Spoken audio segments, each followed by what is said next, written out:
Alright, I was just on the London Underground yesterday and I took a few photos because there was a lot of posters which were about stopping sexual harassment going on. It's just a funny one to me because, like I say, obviously I'm against sexual harassment. That's not the thing. The question is what are these signs designed to actually do? What is the intentionality behind them?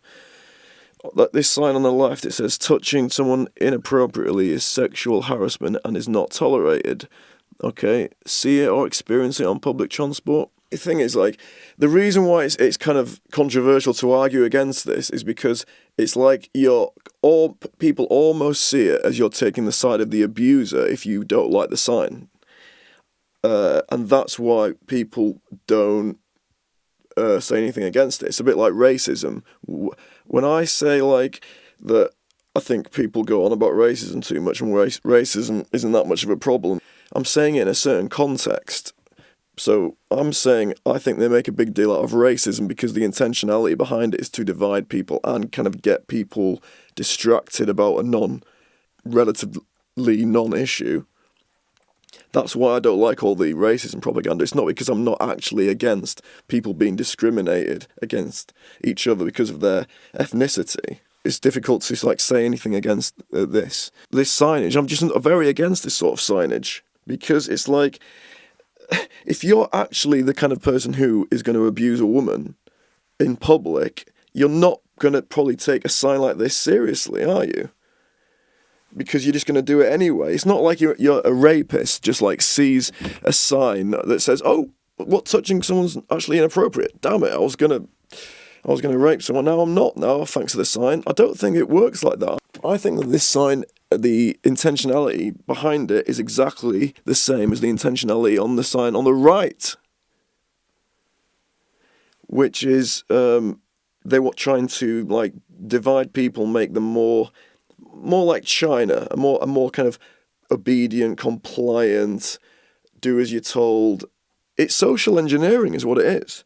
And so when I saw like these signs, and then I saw the maintain social distancing sign, it almost just like had this sort of aha moment, because you're like, the average person thinks that the sign on the right is in order to stop the spread of COVID-19 or 20 or whatever it is now, like 21. People actually think that, oh, we're still doing the social distancing thing? Can't even remember why we're doing it anymore. And then people look at the sign on the left and they think, oh, that's a sign because, women are getting abused, and good people probably see that and they think, yeah, I mean, like, it is wrong to be abusing women. I think 99.9% of guys are like that. Most guys are good guys. I mean, the guys that I know anyway, they would never do anything inappropriate like that. So I think what this, I don't know the exact statistics. I mean, I'm sure, like, I know a lot of women have experienced sexual abuse and it's not uncommon. It's like a huge amount of people have had it happen to them in their life. But that's not the point. I just think I'm against this sign because the target audience is the general population, and to the average guy seeing this, especially a young guy, is going to be scared to even talk to a girl. So he's not going to see that girl on the train and think, maybe I'll start up a conversation.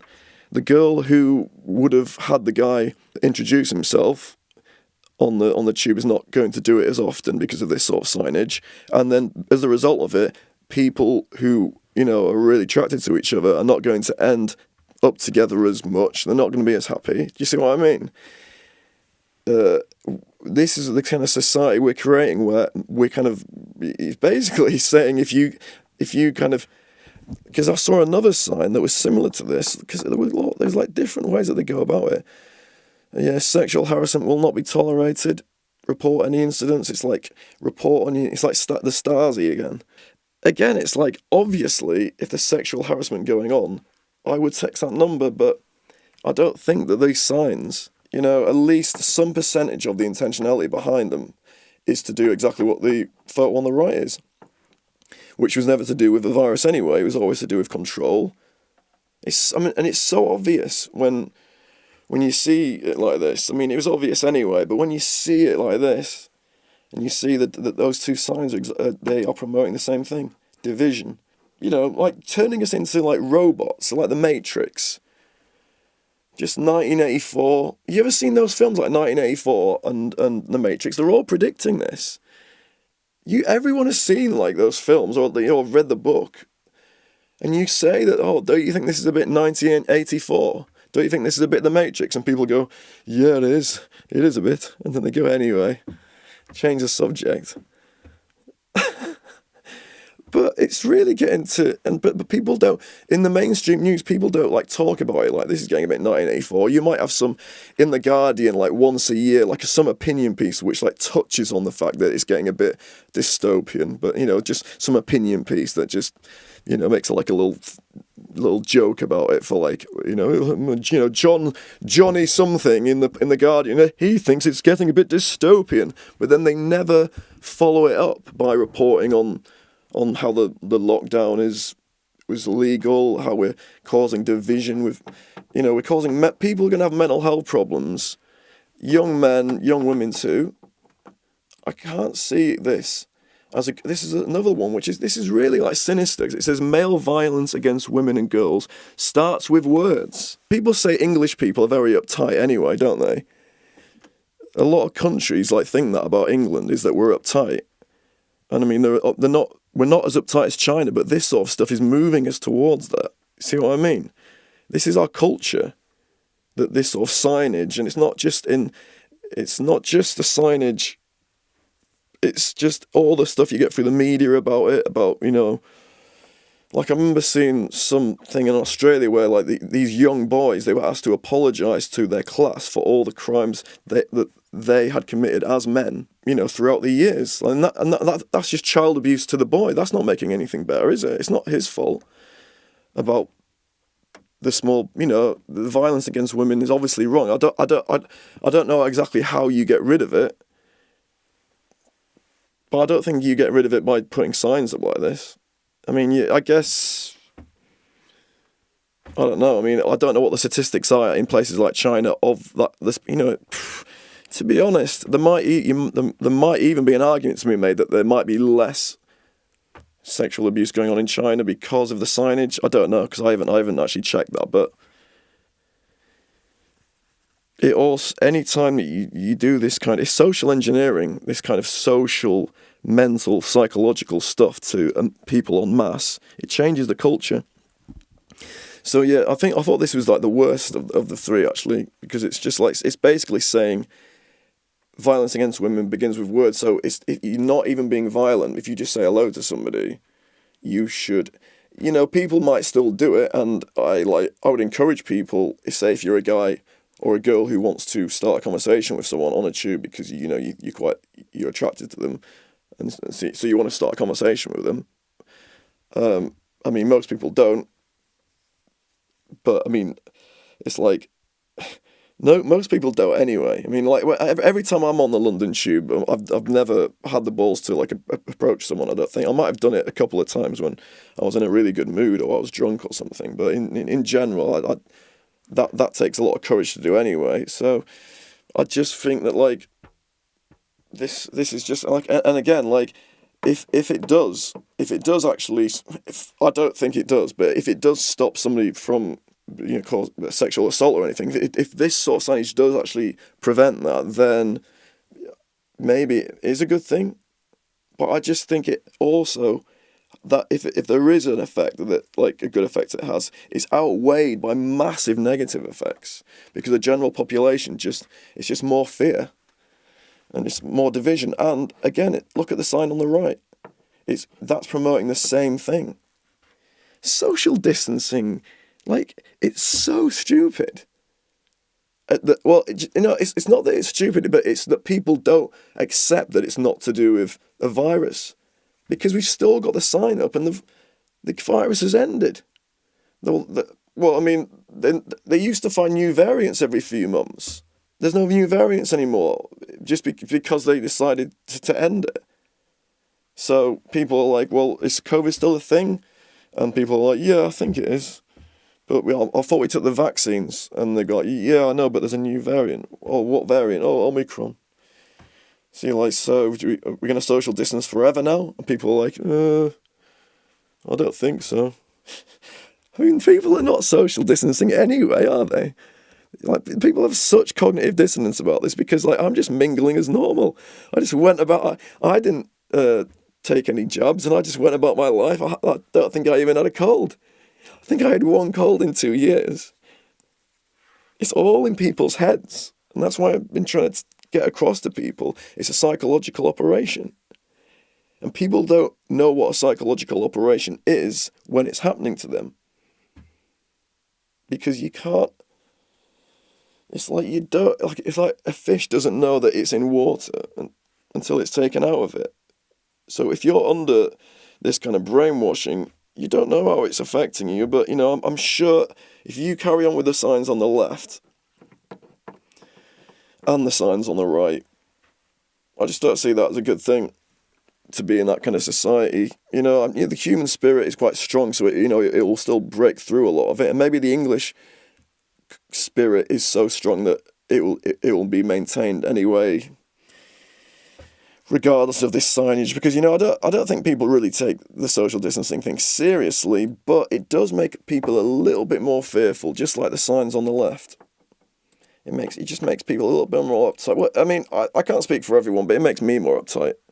It's almost like they're giving me the option. It's like, yeah, well, you can either live in a society where nobody gets harassed, or you can have your selfish single life. Do you see what I mean? It's like someone saying that I'm against this sort of sign is like saying, well, that's a bit selfish. It's just all about you. It's all about you and like what you want in society. Like, what about other people who are getting sexually harassed? Like, have some respect. And it's the same thing with COVID. It's like, have some respect. 100,000 people died, whatever it was. And, you know, people just, they come up with these numbers, like 150,000 people died of COVID. How dare you? And, you know, I think I was listening to the UK column today, and they were talking about psychic numbing. When I first heard this expression, it didn't fill me with a happy feeling. There was something particularly unpleasant about it, I thought at least.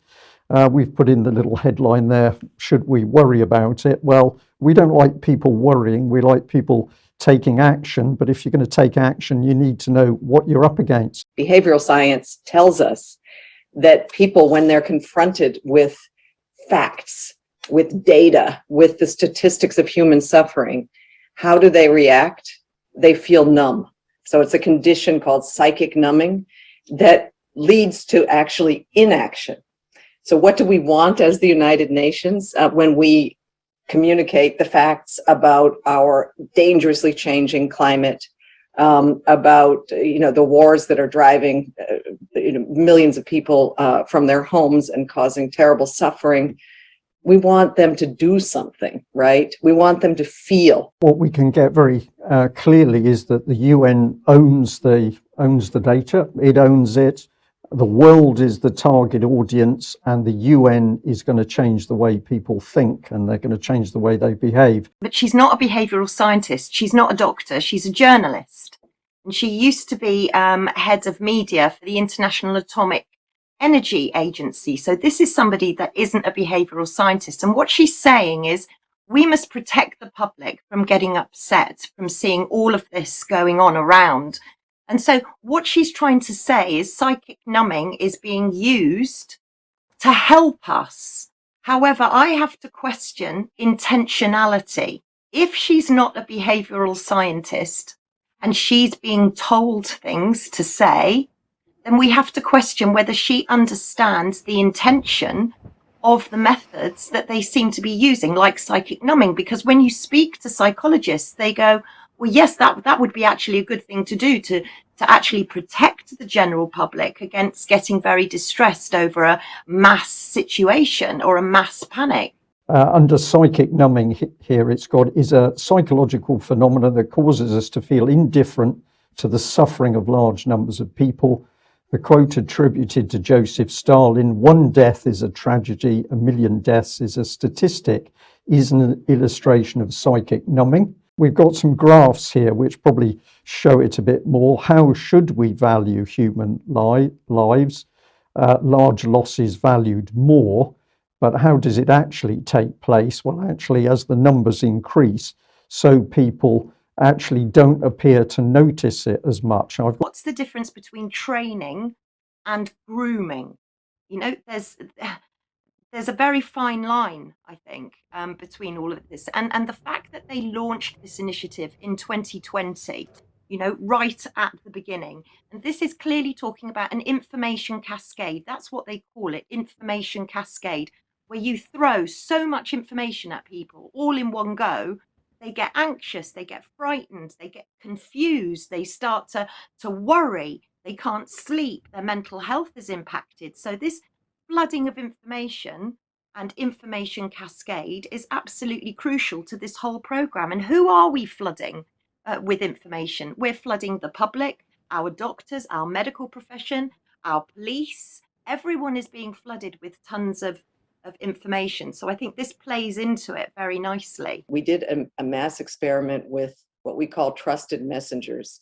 We knew that sometimes the UN is not necessarily the institution that people trust. And when you want people to change their behavior, it's very clear, and it's studied everywhere, who are they going to look up to? Not some big institution that they're not really so sure of, but people in their community who they trust. And so we elevated a group of around the world scientists who were working in vaccine labs and who were were quite charismatic but had very few followers, and we trained them on TikTok. And we got TikTok actually to help us to verify their accounts. And they started taking people inside their labs, explaining how vaccines worked, answering people's questions, and they went viral. They started getting asked onto national TV and became this kind of source of somebody in their neighborhood speaking their language, but with scientific authority for information. We've expanded it to 100 healthcare workers around the world, have created thousands of videos and reached, I don't know how many people.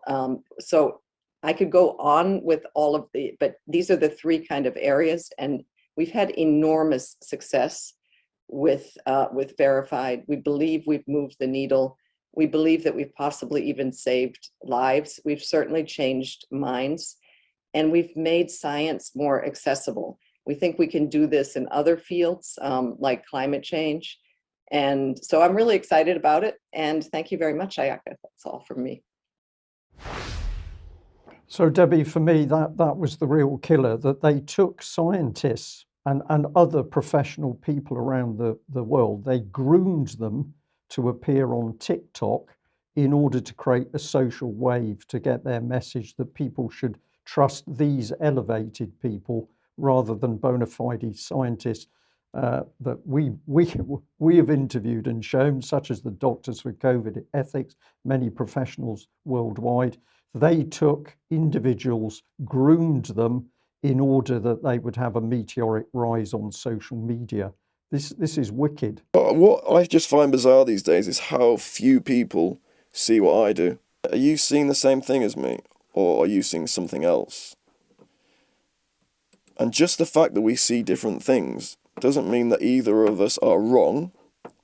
You see what I mean? It's like there was this photo of like one guy looking at a 6 and another guy from the other side looking at the same number on the street, and it was 9. But they're both right. So when I'm debating, I'm not trying to say you're wrong, but I'm just trying to show you my perspective. Because there's been a lot of that over the last 2 years, hasn't there? It's like, I'm right and you're wrong, and then the other's like, no, I'm right, you're wrong. It is hard to see someone else's perspective, but it's also one of the most important things you can do. There's, in the book, The 7 Habits of Highly Effective People, Stephen Covey said that it was the most important habit is to seek first to understand and then to be understood. But the important thing is you've got to seek to understand and then make yourself understood. So you've got to do both. But you seek first to understand. So that's what I'm trying to do now is like, you know, I know like on my social media I often like put like quite antagonizing comments, but you know, it's more meant to kind of connect with the awake people, because it's just, I know what they're going through. I know a lot of people are really sick of it. Not meant to be really dissing people. You know, I wouldn't diss someone to their face about this anymore. Because I know that everyone's been through a psychological attack. They've been through a trauma. Some people more than others. Some people who really take it to heart. That's the thing, is the people who are most triggered are often the people who are most traumatised. So the people who you kind of, the awake folk kind of laugh at the most, or, you know, people who are wearing like masks while driving around on their own in the car and stuff, they're probably the most traumatised because they're the most fearful. I think it was Laura Dodsworth who said that when she wrote that book, State of Fear, that the psychological stuff that's happened over the last 2 years, it's been a crime against humanity, what they did. And they used psychologists, like the behavioural psychologist in Sky B and all these government departments. They've got psychology going on, clearly.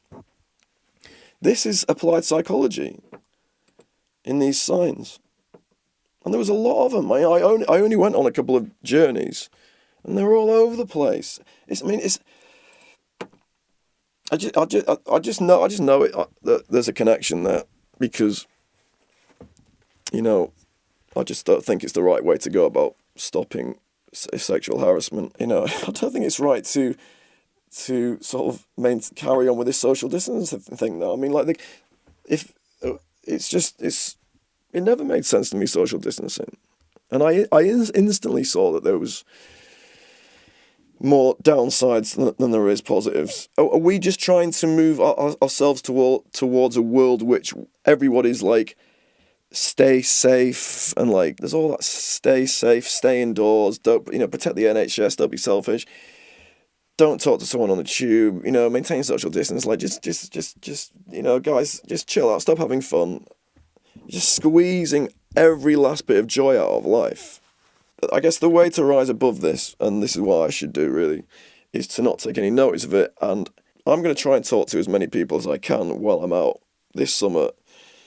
You know, that doesn't mean I'll say hello to everyone, because I still have social anxiety, but I'm going to make an effort. In order to ignore this stuff, you have to actively, consciously take control of that sort of process. So say if you wanted to introduce yourself to somebody in the street or on the tube, you got to recognise that you're unconsciously, I'm never going to do that, because it's not, I'm hardwired at this point. That's social conditioning. It's as we grow up through society, we're socialised by our parents and our friends and by society in general into the right way to act. So society, the people who are running it, they want people to be, you know, obedient, because, you know, it's like the way parents want their kids to be obedient, because you got to control them.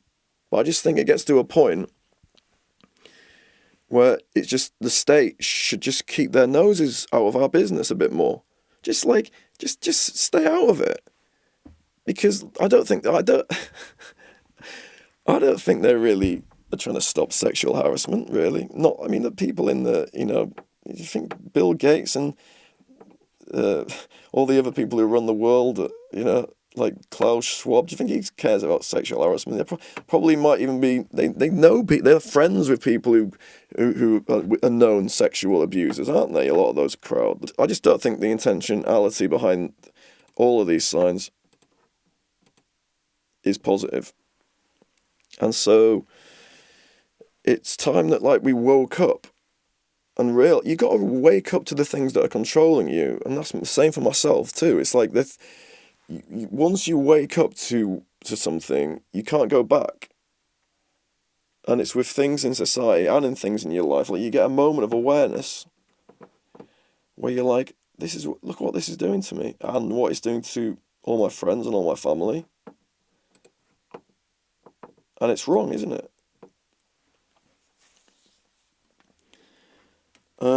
But it's very cleverly done. I think they know exactly what they're doing, because they make it about things like racism and about, you know, a virus that people are scared of, and they make it about all these things like, you know, sexual harassment from guys, and it's like they make it about things that is very hard to disagree with, because everybody supports. You know, if I thought that maintaining social distancing actually was stopping people from dying, I would do it. But it's not, is it? I know it's about control, so I don't take any notice of that. And with these signs, like especially this last one, male violence against women and girls starts with words. I just think that's really, it's like dark psychology there, what it's doing to the brain. And that kind of a picture of a kind of scared, sort of intense guy, you know, about to get violent on a tube. I never saw any violence on the tubes.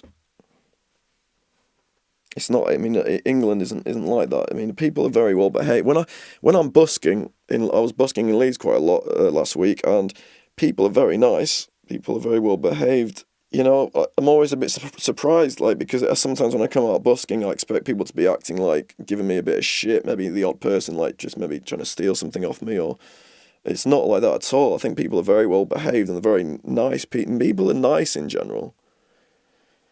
And then you might have the odd person, you know. I noticed that the only people who give you a bit of a hard time is the really, really drunk people, and then that they're not even intending to be nasty. It's just that they're so drunk they kind of pull your microphone stand over and stuff like that.